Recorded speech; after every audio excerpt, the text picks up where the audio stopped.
Interrupting this awesome content to ask you if you visited our website, collegefootballnerds.com, yet, and have you signed up for the best college football newsletter on the internet? It's the Zone Read from the College Football Nerds. We've got some of our own written content in there, as well as curated stories from around the college football world. Some interesting stats that come at you twice a week. It's about a 5-minute read. Go check it out, collegefootballnerds.com. All right, let's do a little preview. We're going to do a couple of previews, but let's start with Ohio State. And we have a lot of Ohio State followers, so we try to make sure that we talk about them and be informed about them. We've both just recently re-reviewed the spring game. We've got some notes, some thoughts there. But before we get into that, Josh, I had a tweet this week because there's been a lot of talk about the quarterback situation in Ohio State. And I think that's easy. It's easy as a fan or as a media person to go straight to quarterback. Straight offensive coordinator, straight to defensive coordinator if you've got some turnover in those spots. Alabama's feeling it a little bit this year. Georgia's feeling it a little bit this year. Ohio State. But it's funny because once you get into that echelon of where Alabama, Georgia, Ohio State, Michigan's starting to be there too, have been, it seems like they feel those losses a lot less. And I don't know if it's just because they have good coaching staffs that have good continuity or systems or just talent around them. But for whatever reason, it seems like the replacing a quarterback isn't as devastating to a program that's at the highest heights the next year in. And Ohio State seems to be no different. And I'll note this. I had a tweet about it. I'll show it in the video. And, just for the podcast listeners, reel off these numbers. But first-year starters under Ryan Day average 4,100 yards, 9.9 yards per attempt, 45-6 touchdown to interception ratio. The average career pass attempts for that first-year starter coming in is 32, which is nothing. Backup quarterbacks, can come into one game and get 32 pass attempts. The average last three Heisman quarterbacks, 5,000 yards, which includes Joe Burrow's year, 9.6 yards per attempt, which is worse than the first-year starter on Ryan Day, and a 49-6 TD to INT ratio. So these quarterbacks are putting up Heisman-level numbers in their first year as a starter under Ryan Day. And they're not playing in the Big 12. I mean, they're playing some pretty good defenses too. So I want you to talk about this a little bit. Like, yes, there were some concerns in spring game, but we can get into that. But in general, are we getting to a point where the best programs, the programs that are collecting the most talent and have the most continuity among staffs, aren't feeling the loss of a highly productive quarterback from the year before and starting a new guy in the next season? I think to a pretty good extent they are, and I think the reason has to do a lot with the differences in scheme, how much we've talked about with the RPO being kind of a cheat code for offenses. If you have skill position talent that can win one-on-one matchups, the way college football works now, it's a little too easy to get them the ball in space or get them the ball in a one-on-one situation and let them exploit that. Now, the spread has been trending that direction for a long time. Obviously, Urban Meyer was a big spread innovator, but I think there's something even further now in the RPO world, and I talk a lot about how it's kind of taken safeties out of the game. Used to be you watched how the lineman released in the line of scrimmage, you read run pass, and that affected how the defensive secondary reacted to the ball, particularly safeties. Do you crash down or do you back up? They can't really do either now because you can't read the line and determine whether it's a run or pass. So they're constantly flat-footed, and that means they can't help the corners. And if you can't help the corners, you're going to get one-on-ones with receivers like Marvin Harrison. If you're a top program, you should be able to recruit high-level receiving talent on a frequent basis. And now in the transfer world, especially if you're in Alabama and you don't have that kind of talent, you go get a Jameson Williams from Ohio State. Ohio State's probably done the best job of any school of maintaining receiver depth. I mean, you can't say enough about the kind of job they do on the receiving core of just making sure they have elite receiving talent. Probably have the best wide receiver coach in the country. Almost certainly have the best wide receiver coach in the country, both from a developmental perspective and a recruiting perspective. And that means that you constantly win those, and you just need an ability of a quarterback to deliver the ball downfield. Now, I will add to that a little bit of an asterisk that I think some of what we're seeing too ties into an earlier conversation we had. And if you're cutting this up, you should go check out the long form. we talked about how NIL and the transfer portal and things have been making it easier, combined with the playoffs and exposure, for big-time programs to recruit at a high level consistently. It didn't used to be the case that if you were an Ohio State or an Alabama, that you would always have a 5-star quarterback on the roster. But at this point, that's where we're at. And you have to acknowledge at some level that Dwayne Haskins, Justin Fields, and C.J. Stroud were all elite prospects. And Fields wasn't even a guy that signed with Ohio State out of high school, right? He transfers from Georgia. It's just, if you're one of those programs, you either should have a good quarterback that you recruited, or if you don't, you should be able to get a guy to transfer basically every year. There's no excuse for not having at least good quarterback play.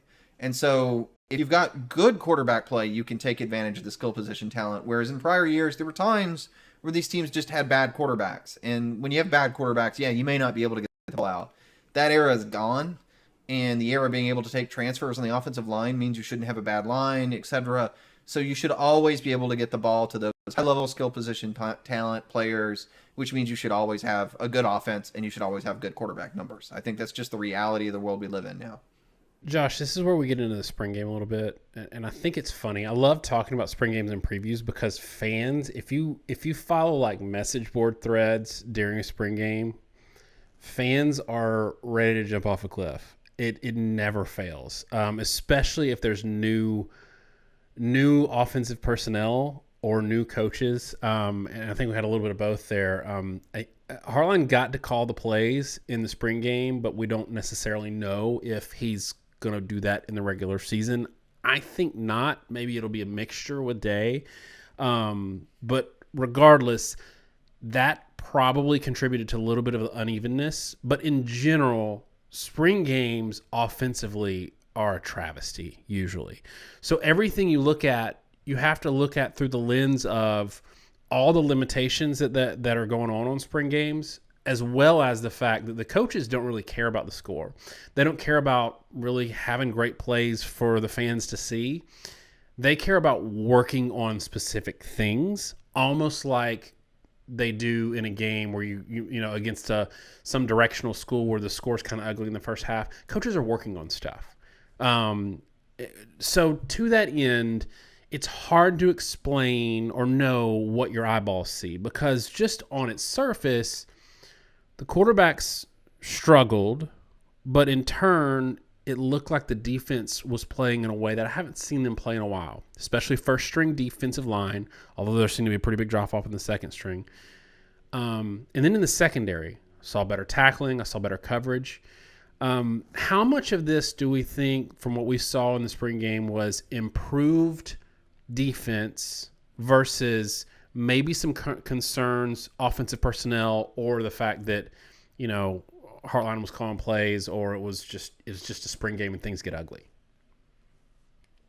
The first thing I'll note is anytime coaches allow a fairly evenly balanced spring game, you tend to see the defense ahead of the offense. Now, this is a game where, you know, you're not really getting production from Egbuka, Fleming, Henderson, so it really limited, I think, what the offense was able to do, and that starts to have a trickle-down effect when they start rotating players because you end up further down the depth chart. It makes it hard to evaluate. I'm going to try to couch my comments in terms of X unit being ahead of Y unit because I think talking whether someone's good or bad is really hard. I think you can see it in certain skill positions where you see guys that, you know, if you're just missing passes, if you're just not catching the ball, you know, that can be obvious. But in terms of overall units, is the good defense good or the offense good? Is it just the fact that the defense knows what the offense is doing? You know, we'll talk about this probably when we do an Alabama preview later, but I kind of noted if you go back and look at their former spring games, like 2018, one of the most prolific offenses of all time, their offensive stats in that game were garbage. It doesn't really mean a lot more often than not. Sometimes it's just the defense knows what the offense is doing and the offense isn't showing the scheme.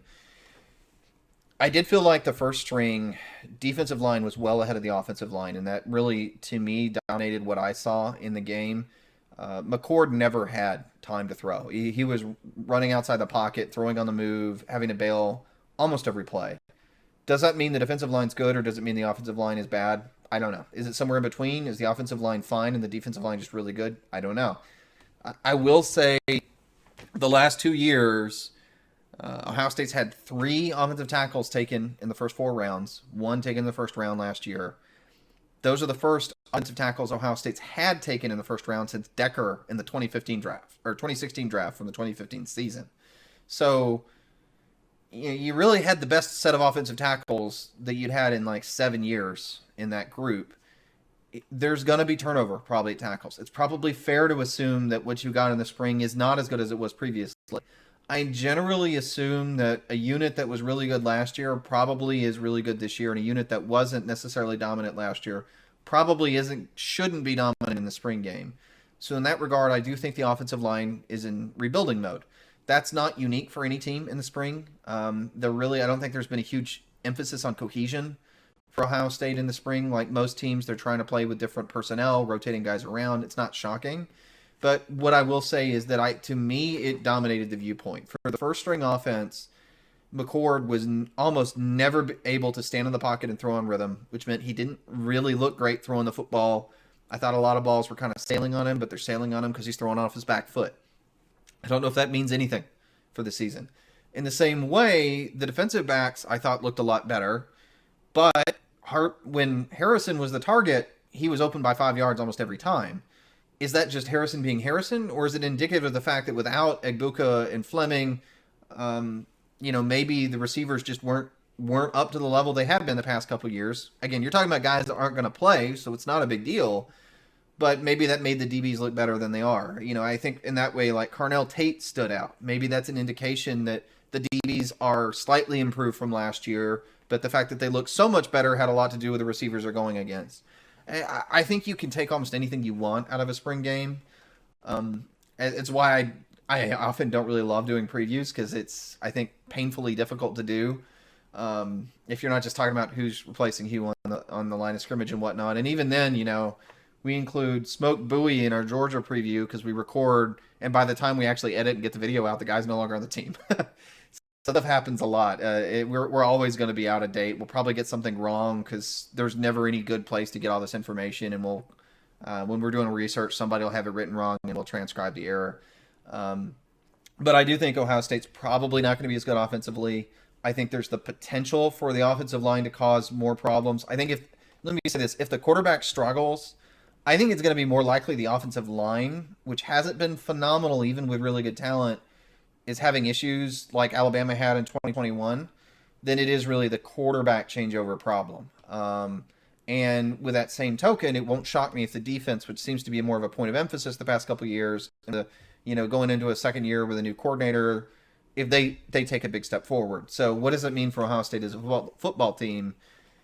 That's the difficult question, and one that we'll guess at, but I don't think we can give a particularly good or sound answer. And for me, I think that there's some good and bad in Ohio State's schedule and the way it lines up. So, Georgia, historically, when they've played their big name out-of-conference opponent, it's been the first game of the year. Clemson, Oregon last year, it's that first game. And if you're breaking in a new quarterback, new offensive line, potentially new play caller, that's tough. And, a lot of teams, I think that's why they schedule that big out-of-conference game in week 2, is because they want to at least have some kind of live game action against a cupcake to really get that going. Well, they play Notre Dame in their 4th game, Ohio State, this year. It's at Notre Dame, which is tough. And they open at Indiana, which Indiana's not been a great team, but you're opening on the road. You get 2 cupcakes, and then you go on the road again for Notre Dame. So your first 2 Power 5 games, including Notre Dame in that, are on the road. That's tough. But, it's double-edged because you also have 3 games, unless Indiana turns out to be really good, 3 games to warm your quarterback up, where if you play Notre Dame in week 1, you might not, the things that you iron out over the first 3 weeks, you don't get that luxury of ironing those out. You don't get that luxury of experience as a starter to get some of that rhythm to work through some things until you get there. The other problem is, after Notre Dame, they've got Maryland at home, but then at Purdue, then Penn State at home, then at Wisconsin. And then right before Michigan this year, they've got Minnesota, who's been a good football team. So The other double-edged side of this, Josh, we talked about Alabama and Georgia, East and West. And Georgia, Alabama has what seems to be, you never know going into the season, what seems to be a much tougher schedule. But there's an upside to that for Alabama versus Georgia in that Georgia has no margin for error in the SEC championship game. Alabama can maybe take a loss and win the SEC and still make the playoffs. Ohio State, like last year, has a schedule that's tough enough that they can take a loss, potentially even to Michigan, always based on what everybody else does, and still make the playoffs. And I think that that's probably a big possibility given that this schedule looks pretty tough, at least on paper. Talk a little bit about what might be concerning for a fan, but really is a little bit of a luxury of having a very tough schedule in a season where you are breaking in a lot of new faces, giving you that margin for error. I think there are good and bad sides to it, because if you're going to drop a game stupidly, you'd rather do it in a tough schedule year, because then you get more benefit of the doubt for the loss, right? It's more easily excused. Obviously, it makes it harder because if you have a dumb game, it's more likely to be against a team that can beat you. It's kind of a turnaround for a big complaint a lot of Big Ten teams have had with certain SEC teams for years, which is, oh yeah, Texas A&M is ranked in the top 25. They haven't beaten a top 25 team. Now, they're excused because they lost entirely to top 10 teams. It was a few years ago, right, where they played 4 top 10 teams. I think 4 top 5 teams. And they're an 8-4 team that's ranked like 21st.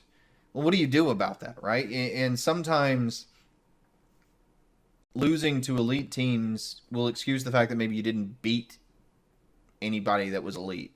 And Ohio State may be a little bit in that world, right? You can drop a game or two, and it's going to be pretty excusable given how difficult the schedule is if you lose to the right teams. You lose to a 10-win Notre Dame team, and let's say you lose to, Penn State. Well, maybe you turn around and beat Michigan. You may win the conference. You may be a 2-loss team winning the conference. You only lost to top teams. You beat top teams. You win the Big Ten. You might end up in the playoff. So I think this is maybe a year where, Ohio State benefits from it. Certainly is always more likely to lose games, but now that we're in the playoff world where losses are more excusable, it used to be a BACS world, right, where if you lost a game, you were probably out. So that's why it was so crippling.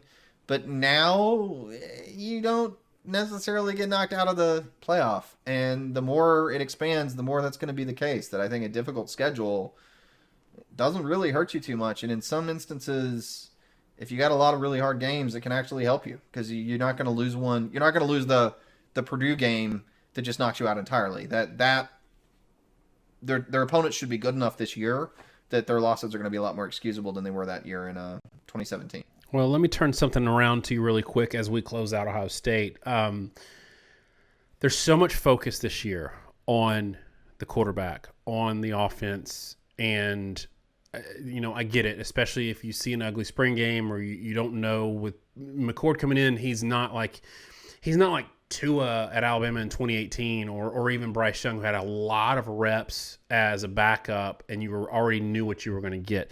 We don't really know what we're going to see with McCord, but I would argue that really none of that matters. Ohio State can even take a step back offensively this year and win as many or more games compared to last year, assuming they do the thing that they haven't really been able to do of late, and that's get the defense in order. Josh, since 2020, in their big games, so either, let's say top 10 opponents, Penn State, playoff games, Michigan, that sort of thing, they average giving up 41 points per game on defense. And we've always said that in these big games, a lot of times offenses tend to, even elite offenses versus elite defenses, offenses generally win. And it happens to be in this kind of RPO crazy era. But still, 41 points per game ain't going to get it done. By the way, if they gave up 42 points against Georgia, give up 40 in that game, and you got a national championship trophy to hold on to. So, Josh, is this a situation where it really doesn't matter how good the offense is this year? We know they're not going to fall off a cliff. It really, if they want to get to where they want to go, where Ohio State right now, the standard is winning a championship, it's really going to come down to whether or not they can shore up the defense in this season. I think that's probably a fair estimation. And, you can go ahead and look in the comments for everybody that's already commented. But I know I said 17 was Purdue, but that was Iowa with the big loss. So I corrected myself, but I'm sure people have already commented. The reality in a lot of those seasons is that people complain about all kinds of different parts of the team, or the offense wasn't doing that well. 17, the offense doesn't show up. 18, they don't show up against Purdue. Now, the problem in those games is you had no business giving up the points you gave up, right? Iowa put up 55, I think, in that game in 2017. Scoring 24 points against a team like Iowa, and yeah, they were better that year, but they still weren't that great, should be enough to at least make it a close game, if not give you a chance to win. Ohio State has had a problem with giving up a lot of points in big games or in difficult situations. I think some of that was due to the old coordinator, and I think you can probably safely pin a lot of that on the coordinator situation that they were in a few years ago. We talked about, right, that loss to Oregon was a big example. The 2020 season, when they lost so badly to Alabama in the national title game, we talked about it. They had a defensive scheme that was designed to sort of dominate teams that had inferior talent, but they frequently ran one safety. They frequently didn't really have good edge containment. And if you were playing a team that could block you well enough to extend time, and they had receivers that could win one-on-one battles, it was way too easy in the RPO era to get guys downfield on one-on-one shots and have high scores. And I think sometimes we focus on the, like the Iowa game where you get blown out, or Indiana a few years ago with Penix. We miss the times where maybe they did shut somebody down. But I think what would happen is if you played a team that was clicking, and things were working well, that defensive scheme just wasn't going to stop somebody that's clicking. I think we've seen it with Georgia the past few years. As dominant as they've been defensively, when they played a high-level team that was clicking offensively, they gave up points. They gave up a lot of points most every time. I'm hoping the new scheme for Ohio State turns that around. I'm hoping the fact that they've gotten a little more willing to say, look, if you try to shut somebody down, if you're that aggressive, and when I say aggressive, I don't just mean in play call. I think sometimes I really mean more formationally and how close you play to the line of scrimmage and how tight you play people. You open yourself up to explosive plays. And in the RPO era, well-executed explosive plays can be almost unstoppable. So everybody is now playing back. Everybody's playing with more safeties. People are not trying to be as dominant defensively. Georgia's played in that world, and it's worked for them, and it's gotten them burned. But they've been good enough to overcome it. Nobody else really has the defensive talent they have to play that game. And again, I think the problem for opponents playing Georgia is always more talented than you. Ohio State last year is really maybe the only exception to that. Everybody else, you don't have the overall talent level they have defensively, so they can play aggressive and they can win. So I think maybe you take a step back schematically. You're going to give up more points on maybe something of a regular basis. But you do that because you want to be more sound when you play a high-level team and they take those RPO shots. You always make sure you have safety help. And they've gotten in a lot of games where they have to make that adjustment and they're not comfortable and everything just sort of goes to pieces. So I think it's been a problem for them, but I think it's been a schematic issue. And I think with the transition that they've made a defensive coordinator, that's something that maybe is going to start to get shored up. I think Knowles is just a big-time improvement for them, and I think every Ohio State fan knows it. I think maybe fans of other teams know it, but it's a long-time conversion. When you go change defensive coordinators, it usually takes a couple years, and I think this may be the year where we really start to see it. All right, so to wrap these up, what I've been doing is really having us pick what we want the season, what we think the final record might look like in the regular season, or over under, and I'm gonna set the over for Ohio State, over under for Ohio State to 10.5, and I'm gonna pick the under. And I know I called my shot last week and I had Ohio State in the playoffs. Looking more at the schedule, I see two paths for Ohio State. I see one where they're just dominant because they have that kind of 3-game buffer to get everything rolling. I think the first half of the season is going to be, can you work out the wrinkles on offense? And I think the second half of the season is going to be, have you gotten better on defense? Both of those are question marks for me. Until I see something with my eyes, and that's why we don't start our model until week 4. Until I see something with my eyes, I can't overlook how brutal this schedule is. And people don't realize, SEC fans are going to be like, Purdue, Maryland, Wisconsin, that's not brutal. It is brutal in its totality. It is brutal in, there may not be 5 top 10 teams on there, but every week they play a team that is reasonably schemed and reasonably talented. And when you have 3 or 4 of those in a row, it's really tough.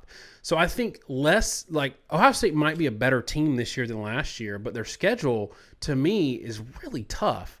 And so for that reason, I'm going under 10.5. Josh, give me yours and we'll wrap it. I think they probably finish 11-1. It's, again, most teams, it's safer to pick 11-1 than undefeated. Undefeated seasons are just rare in general. If you have a 95% chance to win every game, you're going to drop a game. I think that Ohio State is in that rarefied air where only certain teams could really challenge them. I think that I'm going to push back a little bit when you talk about schedule difficulty. We talk about this with strength of schedule all the time. There's difficulty to make a bowl, and there's difficulty to make the playoff, right? Sagarin measures difficulty to make the bowl. How difficult is it going to go to be going 6-6? How many tough games are on the schedule, tough for a reasonably good team? Doesn't necessarily mean it's a difficult schedule to go 11-1, right? If you play 9 games against a junior high team and 3 games against NFL teams, it's really easy to go to a bowl. It's really hard to make the playoff. I think this Ohio State schedule is hard to make a bowl, but I don't know that there are as many killers on it as could be. And that's where the SEC Big Ten beef's going to come. And the reason for that, I don't necessarily buy that Notre Dame's going to turn everything around. Indiana's been on a downswing. I don't think Maryland is just at that talent level. Purdue, same boat. Wisconsin, Rutgers, Michigan State have all been sort of floating into the somewhat good but not really elite level. Minnesota, and then Michigan and Penn State. I think we have concerns over Penn State. Probably won't do a preview, but I'll note Drew Aller was a 5.7 yard per attempt guy last year. Maybe he can turn out to be a better player than we expect, but I've got concerns with him and that offense. They haven't really been able to live up to high expectations every year they've had them. And then Michigan is going to be a game that Ohio State has circled. And all they got to do is split Penn State and Michigan if everything else is a pretty winnable game for them. And 11-1 is on the table. So I think I would take the over. I think Ohio State can be a quite good team and make the playoff or go 11-1. It depends on who they lose to and who wins the Big Ten. I think the schedule is consistently difficult, and you can't have an off week, a total bust off week. But if you're really a high level, close to elite level team in talent, you really should go a minimum of 10-2 against this schedule, I think. And so it's kind of a weird in between. That's my prediction. All right, that's it for Ohio State preview. Y'all, just want to do a quick call out, and please share this preview. We're going to do a cut up. Obviously, it's going to be part of our full weekly show, but share this wherever you talk Ohio State football. Sign up for the newsletter, collegefootballnerds.com, and we look forward to talking with y'all throughout the season.